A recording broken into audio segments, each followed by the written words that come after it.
May dalawang multo na nag-uusap, tanong ng unang multo. Hoy, pre, bago ka naging multo, ano ikinamatay mo? Sagot ng ikalawang multo, nalok ako sa refrigerator. Nung una pa chill-chill lang ako, pero nung tumagal, unti-unti na akong naninigas sa lamig hanggang sa nasuffocate at tuluyan na akong hindi makahinga. Grabeng trahedya naman nangyari sa'yo, Brad. Sagot niya, ikaw ba, pre, ano kinamatay mo?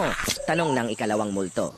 Sagot nung isa, inatake ako sa puso, pre. May kabit yung misis ko, pag uwi ko ng bahay, may nakita akong pares ng sapatos ng lalaki. Nagmadali ako pumunta ng kwarto ni misis.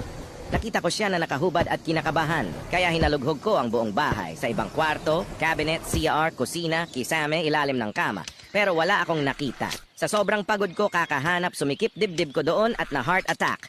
Sagot ng ikalawang multo, napakatanga mo! Kung binuksan mo yung refrigerator at uminom ka muna ng malamig na tubig, edi sana parehas pa tayong buhay.